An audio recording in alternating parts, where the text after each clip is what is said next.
1 Samuel chapter 16. As I said, I'll be going through about 4 different chapters, but you just follow along when you're hearing. Starting at verse 12, it says this, and he sent and brought him in. Now he was ruddy, and withal of a beautiful countenance, and goodly to look to. And the Lord said, arise, anoint him, for this is he. Then Samuel took the horn of oil and anointed him in the midst of his brethren. And the Spirit of the Lord came upon David from that day forward. So Samuel rose up and went to Ramah.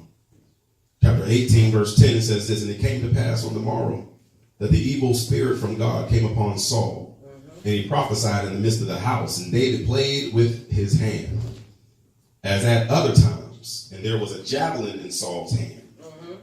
And Saul cast the javelin, for he said, I will smite David, even to the wall with it. And David avoided out of his presence twice. Chapter 19, verse 9 says this, and the evil spirit from the Lord was upon Saul, as he sat in the house with his javelin in his hand. And David played with his hand. And Saul sought to smite David, even to the wall with the javelin. But he slipped away out of Saul's presence, and he smote the javelin into the wall. And David fled and escaped that night. Saul also sent messengers unto David's house to watch him and to slay him in the morning. And Michal, David's wife, told him, saying, if thou save not thy life tonight, tomorrow thou shalt be slain. And when Saul sent messengers to take David, she said, he is sick. And Saul sent the messengers again to see David, saying, bring him up to me in the bed, that I may slay him. So David fled and escaped, and came to Samuel to Ramah, and told him all that Saul had done to him. And he said, and Samuel went and dwelt in Naioth.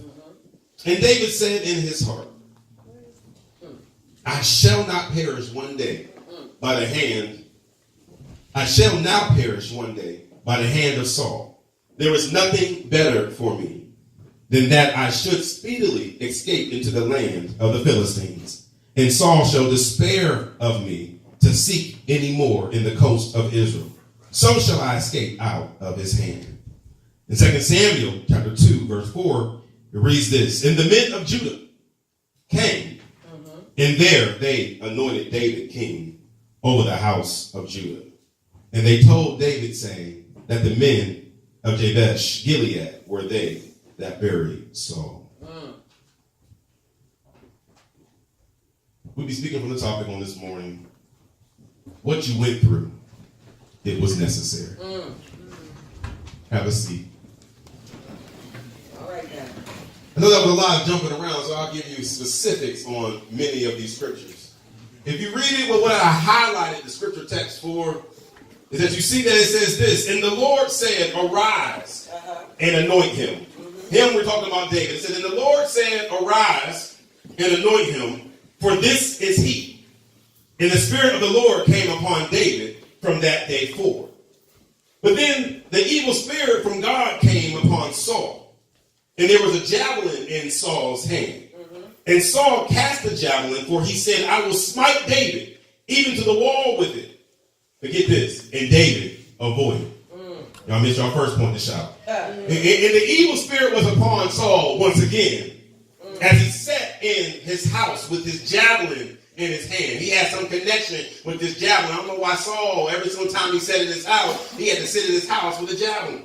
I guess it was just like me. The minute the kids say, why you always got a pen in your hand, twirling in your hand? I guess me and Saul had some things in common. That's the only thing we had in common. Don't get it twisted. And so Saul was sitting in his seat with a javelin in his hand. It said, and Saul again sought to smite David, even to the wall with a javelin. But guess what? He slipped away.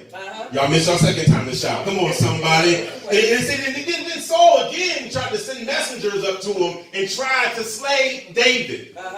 It said that he was going to slay him in the morning. But then it says that David fled and escaped. Y'all missed your third time to shout. Then David got to a place in his life and he said that it's going to get to a point that even me, I will perish one day by the hand of Saul. because there is nothing better for me. Then it says in 2 Samuel chapter 2, and the men of Judah came, and there they anointed David king. That was your fourth time you're supposed to shout. Let me see if I can shorten that up one more time. All right. Samuel went unto David into his house, and he anointed him king. And it said that the Spirit of the Lord was upon David from that day forward.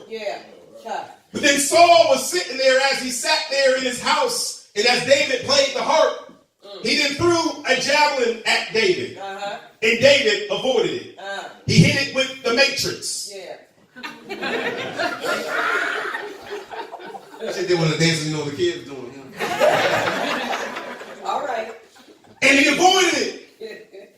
And so he sat there again in the house while David was playing on the harp. And it said that Saul was sitting here fiddling around with his javelin. And so he throws it at him again. And then he escaped it. Oh, my Lord, today. I don't know about you. I'm about to tell somebody's testimony today that sometimes you avoided some things. And the same thing you avoided, you then escaped it. And it said that he then made plans to kill him the next day.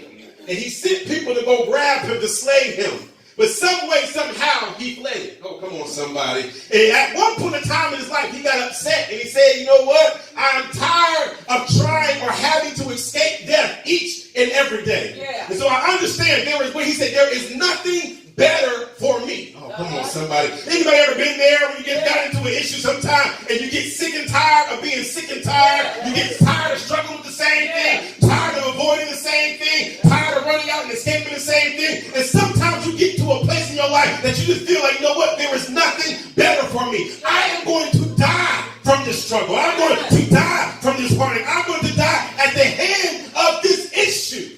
Oh my God, but you get to chapter 2, chapter 2 Samuel chapter 2, verse 4, and it says that the men of Judah kinged him. Y'all missed your whole opportunity for the third time to go through the story to shout. Come on, somebody, let me get you something real quick. Is that I've learned that life is full of challenges. Anybody agree with that on the day?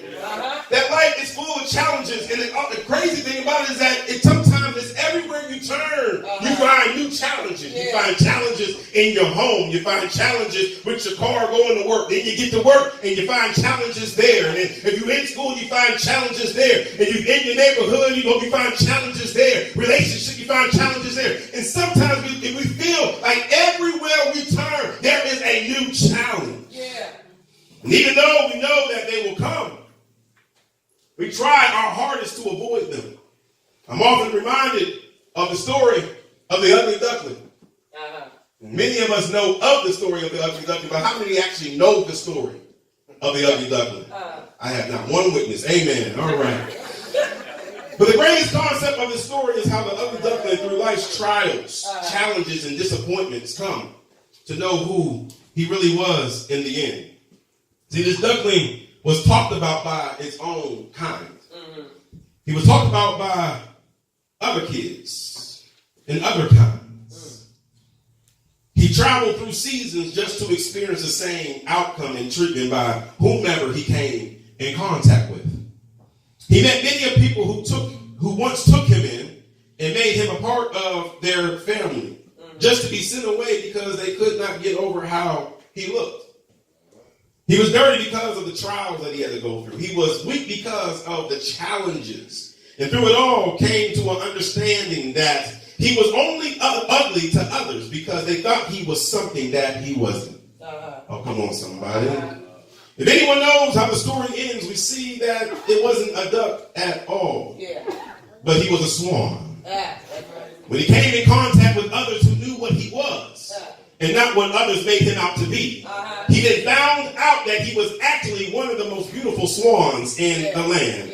Come on, somebody. This story is just like some of us that we have traveled through life listening to how folk view us. Come on, somebody. Do I have a witness? Is that we have went from place to place, relationship to relationship, job to job, city to city, being told we were nothing, we were ugly, we weren't qualified, we weren't damaged, we were no good, or we weren't what they were looking for, just to go away searching for acceptance by others based on what others thought you were. Come on, somebody. With many a times that we feel disappointed with ourselves because others are disappointed with us. And what the problem is that you begin to live life according to how others feel you are. Come on, somebody. I come to encourage you this morning, just for a little bit, to let you know that you don't have to worry about how others view you. Come on, somebody. All you have to wonder about is, guess what? How God views you. Come on, somebody, because you understand is that everybody has a different perception.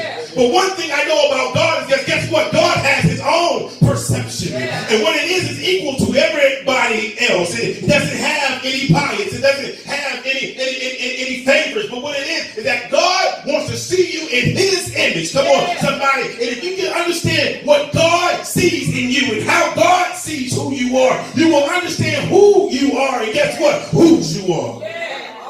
Look at this. Our greatest mistake is believing we are who others perceive we are. The issue with the ugly duckling is that he went through so much heartache not knowing who he was.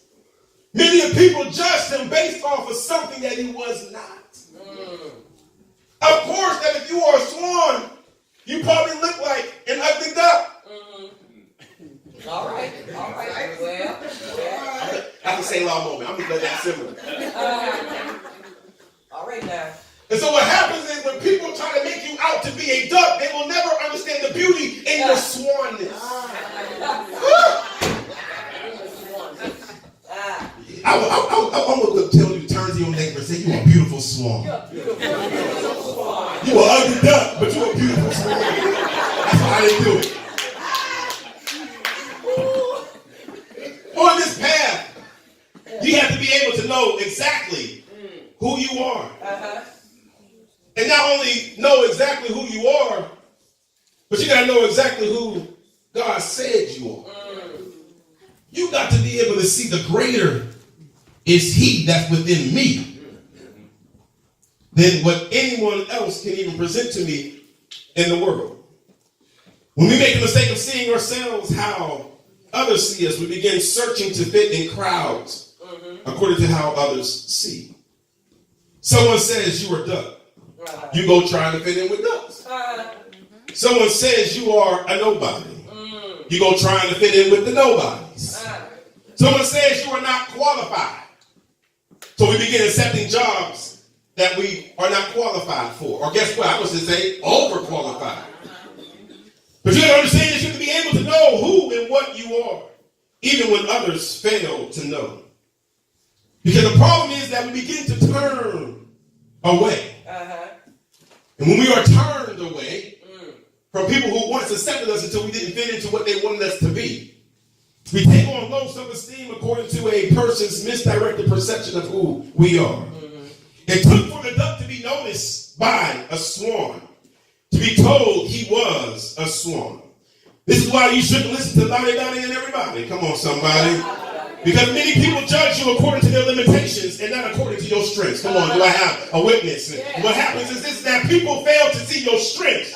So they judge you according to their limitations. You understand? I said the key word there. Because what happens is that I can't see you stronger than what I am. So I only want to see you as weak as I am. Come on, somebody. I come to let you know, you don't have to accept somebody else's limitations on your life. That's right. I often tell people you want to be mediocre, you be mediocre by yourself. But I strive for greatness. Come on, somebody. And so I come to empower you on this morning, let you know that guess what? You're going to let every duck in your life know that I will not fit in your duck circle, your duck chat, your duck thread, your duck message. I'm not going to fit in your duck circles no longer. I am a swan. I will never be a duck. I won't quack like one, talk like one. No one of my quack, but I got to be with no duck.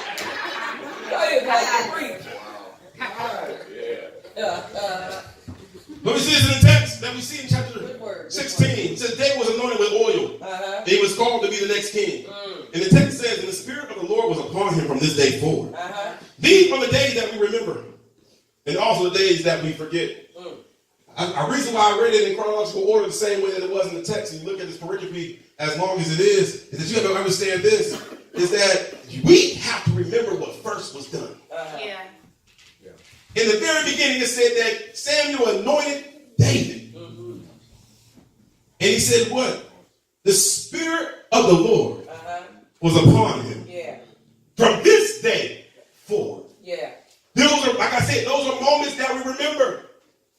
But then those are moments that we forget. We remember the day that God put his stamp of approval on us, but often forget about it once challenges come.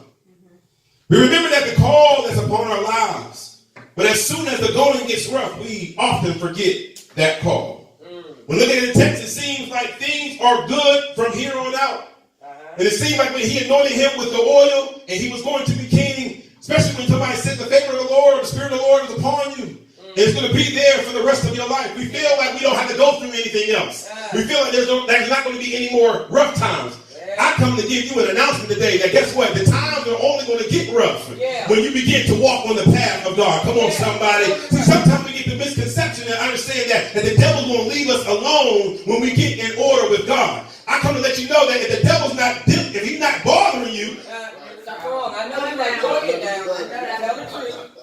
You ought to get concerned when the enemy stop bothering you. Yeah, I know you're right. But the more that the enemy bothers you, is the more that you're aligning up with God. Come on, somebody. Because he don't have to bother nobody that he already has. But somebody, come on, somebody, when he knows that your destiny is what God said it's going to be, when you begin to walk on the path of your destiny, the devil will attack you with everything that he has. Oh, God. Well, understand that guess what? I got to promise you this, that times are going to get rough. That's why you have to remember what he said in the very beginning. The Spirit of the Lord is upon you. So no matter what I got to go through, sometimes you got to remind yourself, the Spirit of the Lord is upon me. No matter what pain I got to endure, I got to remind myself, the Spirit of the Lord is upon me. No matter what challenges come in my life, I got to return. You see what I said? I have to remind. I ain't saying I got to look for somebody else, because you can go ahead and down, stay up at 2 o'clock and 3 o'clock in the morning on BET and get you a free bottle of blessed water. You can do all you want to and sprinkle it on your situation. At the end of the day, you're going to have to remind yourself that the Spirit of the Lord is upon you. Come on, you're going to touch yourself right now and say, the Spirit of the Lord is upon me. Yeah, thank you, Lord. Thank you, Jesus. Understand this, we read next that the evil spirit came upon Saul. Because while the Spirit of the Lord is upon you, sometimes the evil spirit is upon others. Oh, hello, somebody. You walking in the spirit all deep, and there's somebody else walking in a spirit all deep. Yeah. Y'all know them co-workers are arguing with every week. They walking in the spirit.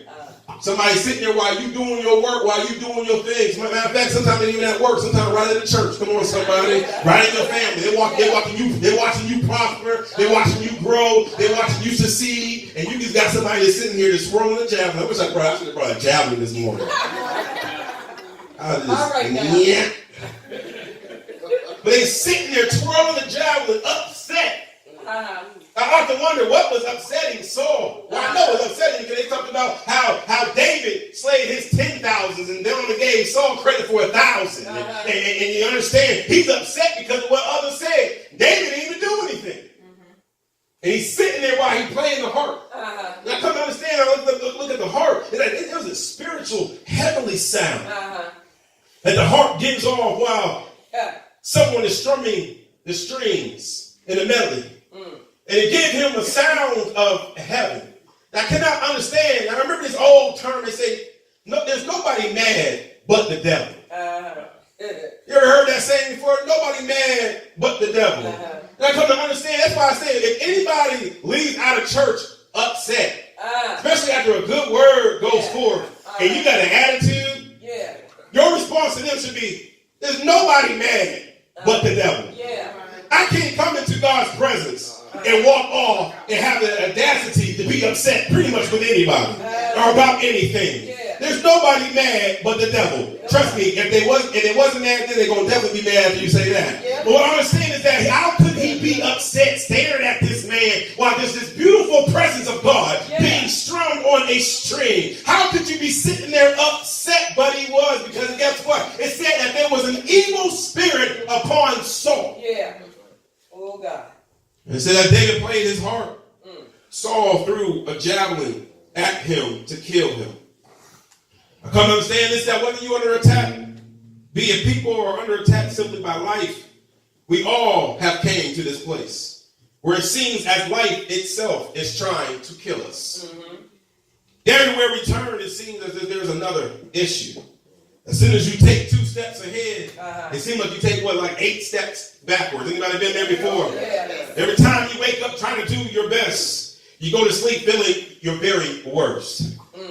No matter how much good you do, it seems like you receive that much bad in return. Do I got anybody who can attest to that? Yeah. No matter how much overtime you do, it seems like the bills be coming in on overtime. It seems like they come in overtime. Come on, somebody. No matter how much planning you do, it seems like nothing can ever go as planned. I'm just trying to walk down some of y'all alleys on this morning. No matter how much praying you do, it seems like life is praying on you. That's P-R-E-Y. Come on, somebody. And no matter how much peace you pray for, it seems as if that much chaos comes into your life. No matter how much faith you try to have, it seems like fear overtakes you. No matter how much you do right, you feel like you do just as much wrong. Yeah. No matter how much love you spread, it seems like there's so much hatred thrown at you. You know, I got a witness on this morning. No matter how peaceful I play the harp of life, I'm always getting a javelin thrown at me.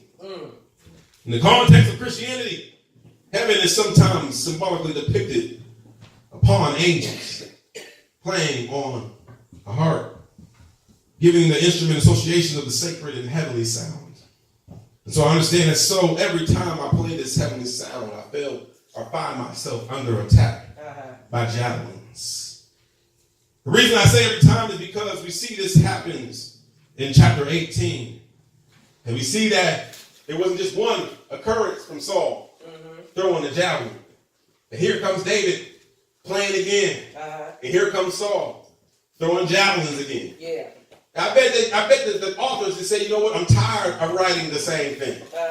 And so basically get the assumption that every single time that David was playing the harp, Saul was throwing a javelin. Yeah. Every time he was playing the medley, Saul was throwing a javelin. Yeah. The greatest thing is this, that you remember the last time the enemy threw something at you. Come on, somebody. Right now I want to encourage you this, that no matter what the enemy throws at you, God always gives you the ability to escape. Come on, somebody. Because even if you read the continuance of the scripture, it says that when Saul threw the javelin, it said David avoided it. Didn't I tell you he did the Matrix? David avoided it. And so then he didn't win again. It said he threw the javelin. It said that David fled and he escaped.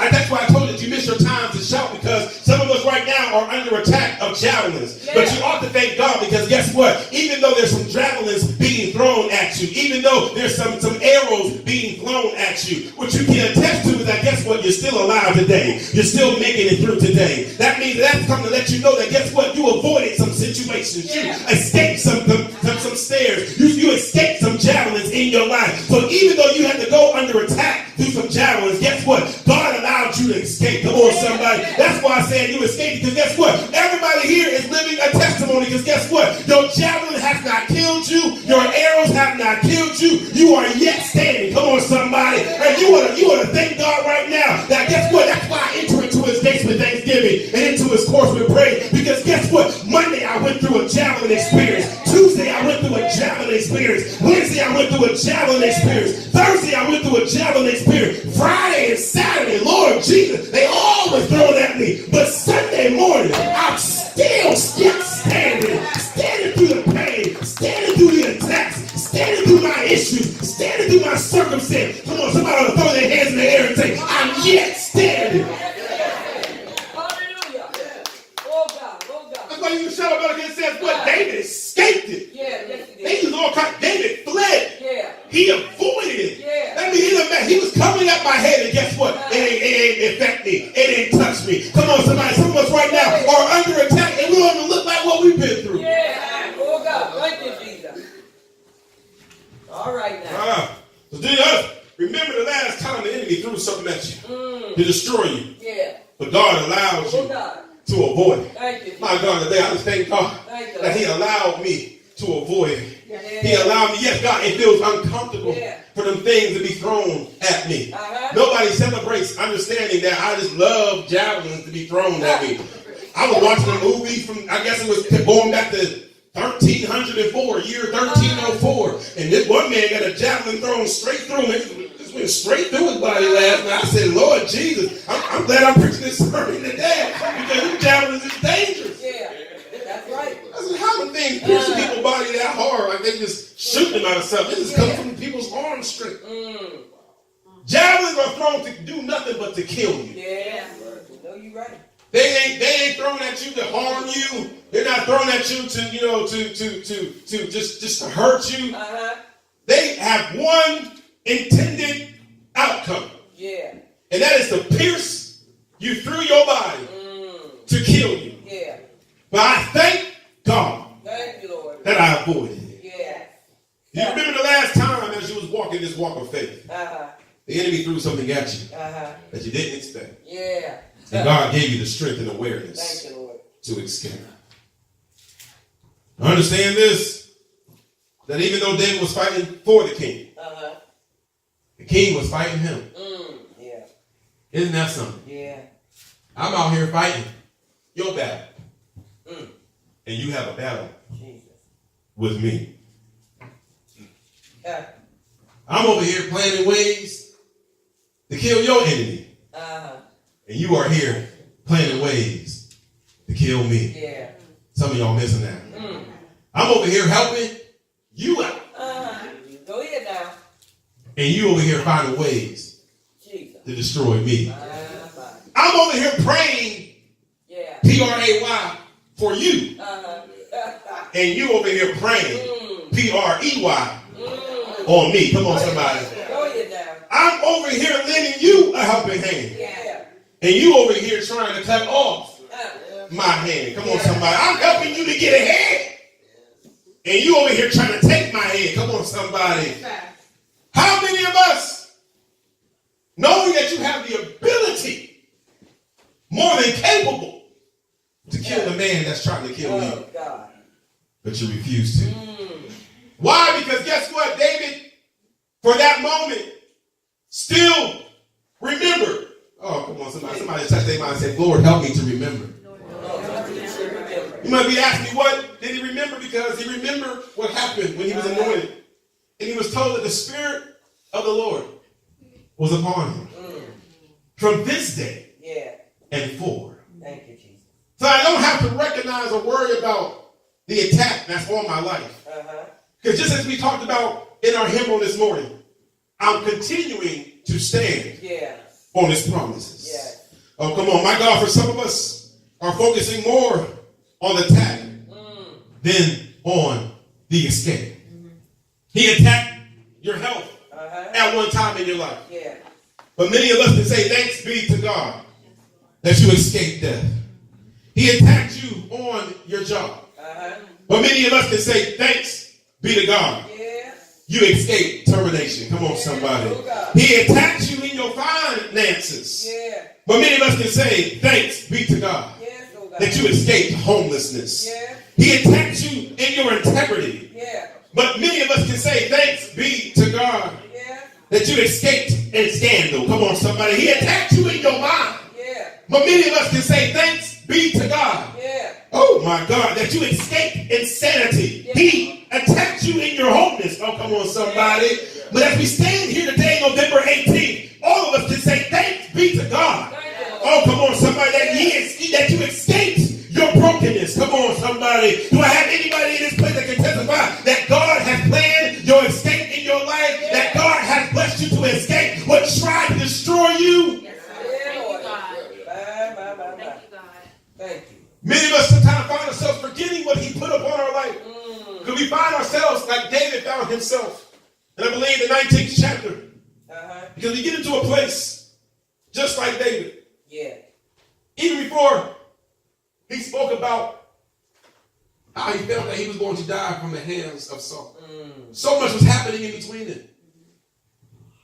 Not only did not only did he have Saul on his back at one point in time, he also had his people wanting to fight him because they were in the midst of fighting the Philistines. So he's facing the Philistines, he's facing Saul, and he also has to end up facing his people. If anybody knows the story with David, we see that there was one moment when the Philistines came into the camp. Come on, somebody. And they came into the camp and they took everything. at their wives. Yeah. Oh, come on, somebody. They got to a point that the people wanted to kill David. Uh-huh.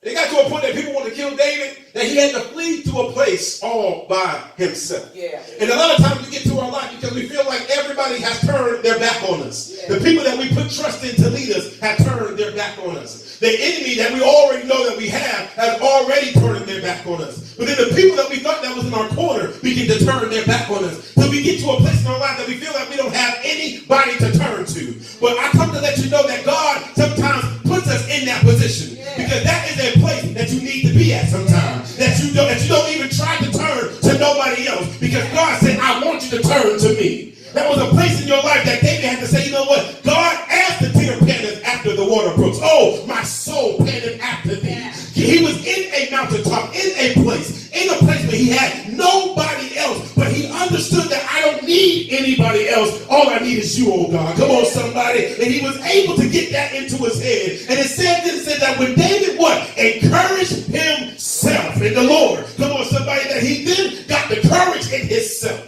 and said that, Lord, shall I pursue them? Yeah. And Lord, we brought it back to him and said, you shall pursue them and what? Recover. Oh. So he gets into the place that it comes a time that even then it feels like things are not getting better. Everybody says, God, I've been doing the formula that you said. You said, well, I prayed, but I don't see any change. I've done this. I gave myself out, but I don't see any change. And you get to a place in your life that you feel like I'm going to die because of my situation. Uh-huh. It may not be a physical death. But sometimes we may feel there's going to be a spiritual death. Oh, see, I don't have on today. You see, sometimes you just get sick and tired of dealing with the same struggle over and over and over again. To the point in time that you feel like this fight against this struggle, you're going to lose. Yeah. David says, I shall not perish one day by the hand of Saul. Then he speaks this terrible word over his life. He said, there is nothing better for me than that I should speedily escape into the land of the Philistines. And Saul shall despair of me. There is nothing better for me. Has anyone ever had an issue looking beyond their circumstance? To the point that all I see is my struggle. All I see is my issue. And I just can see that there is nothing better for me. But remember this. It doesn't matter what the enemy throws at you. All right. God spared your life for a reason. Yes, it is. Thank you. Oh, come on, somebody. So you got to understand that it doesn't matter what the enemy took you through. The fact that you are yet still alive means that you are alive for a reason. Yeah. See, if the Lord would have forsaken you, then you would have succumbed to your situation. And there would be no way out. But I have to go back, even in the midst of my circumstance, and remember what God said from the very beginning, that the Spirit of the Lord is upon me. Come on, somebody. And I have to understand that I was anointed for this situation. So we cannot get confused, because we have to remember what God spoken over our lives. But the events to follow just don't add up. I gotta get to that place that I remember what the Lord spoke over my life, but the events just don't add up. We're going to understand that he was what? Anointed to be king. Yeah. And I understand this, whatever you have been anointed to, God said you will be appointed to. Yeah. Why would I say that? Because we understand that no matter what he had to go through, you know the whole story of Samuel, you will understand that when you get into 2 Samuel chapter 2, we see what? We see that it said what? David was appointed king. Y'all missed that part of the shout. That was your fifth moment. David was anointed to be king.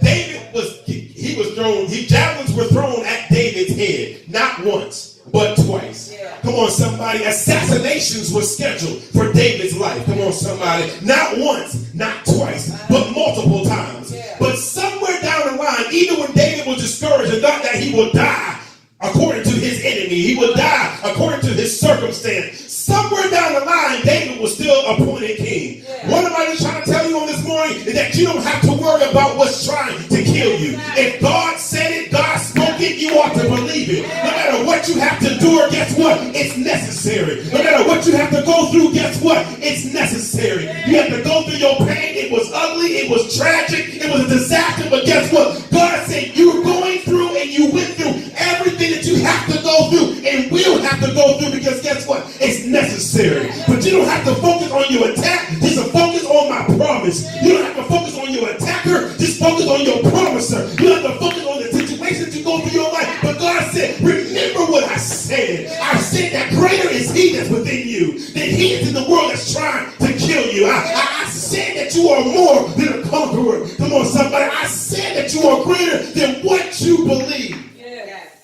God said you don't have to focus on what you've been through. You don't even have to focus on what you're going through.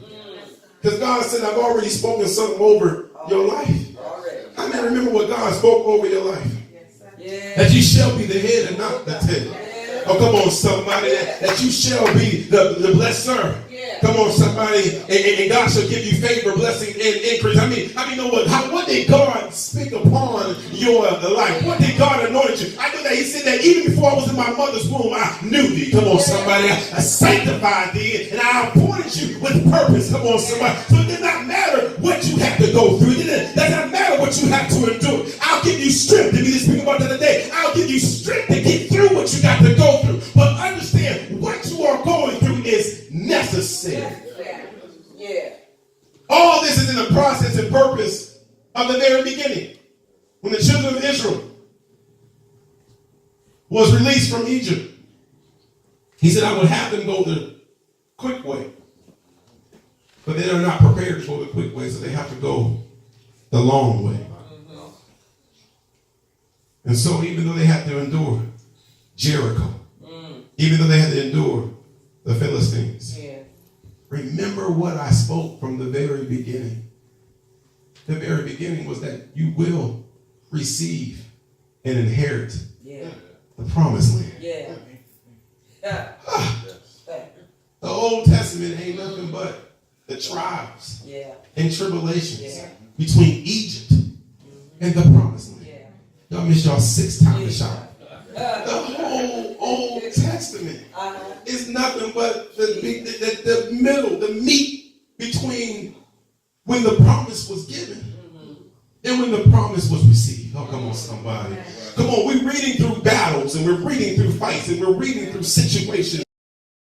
Guess what? It was necessary. Come on, somebody. That's what he spoke. He said that if they went the quick way, they will not be prepared for what they will face. So they will want to turn around and go back to the same place in which they were delivered from. But even though I know the long way is going to have to endure some trials, even though I know the long way is going to have to endure some pain, it's going to make them, come on, somebody, their misery will be made into ministry. Their testing will be made into a testimony. Come on, somebody. Their situations will be made into success. Come on, somebody. Their victim will be made into victory. Come on, somebody. God said that what you have to go through, what you are going through, don't give up, don't give in, because guess what? It's about what's on the other side of your situation. And what's on the other side of your situation is my promise. What's on the other side of your situation is my victory. What's on the other side of your situation it's my promise to your life.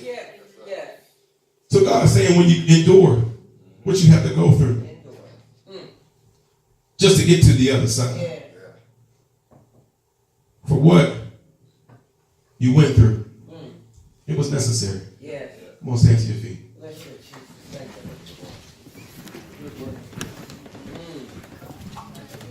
What you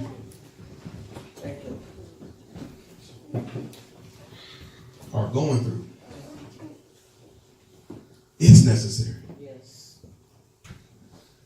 That's why some of these memory verses we just quote them, but we don't quote them with conviction.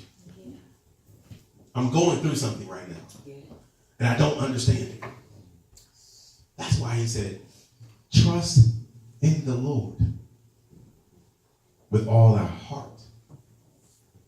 And don't make the mistake by leaning to your own understanding. But get this. But in all thy ways. Yeah. Here it goes. You have all your heart. You're trusting him. But in all thy ways. Acknowledge him. And he will what? Direct your path. What is it saying? It's saying that you're going through a place that you don't understand. And the only way that you're going to get out is by following my direction. Yeah. Anybody ever see a movie? They're on a high-speed chase, or they're running away from the bad guy. You got somebody in their ear talking about turn left, turn right. They see the danger. Yeah. So what they're doing is giving you direction to navigate yourself, so that you can avoid. Oh my God! I hope y'all getting that. So that you can avoid the danger that's trying to come your way. Yeah. And when you trust in the Lord with all your heart and lean out to your own understanding, because y'all get like my wife. I give her directions to go somewhere, and she leans to her own understanding. Because she says, well, this doesn't look like, it looks like I'm going the wrong way. Well, you didn't know the right way from the very beginning. So I tell you to go down the street and hang a left and just do what I say. That's what I tell you. Just do what I say. Just follow it. I promise you, you will get to where I go. But it don't look right. Okay, lean to your own understanding. Now you're in Cleveland. I'm not helping. You was trying to get to Monroeville, but now you're in Cleveland. Find your way back. Because sometimes what looks wrong actually is right. Yes. The worst thing you can hear giving birth is when they tell you, don't push. Yeah. I'm like, it's time to push. No, I ain't saying that. I'm saying that for her. It's overdoing it. But many times there's a reason for everything. Yes.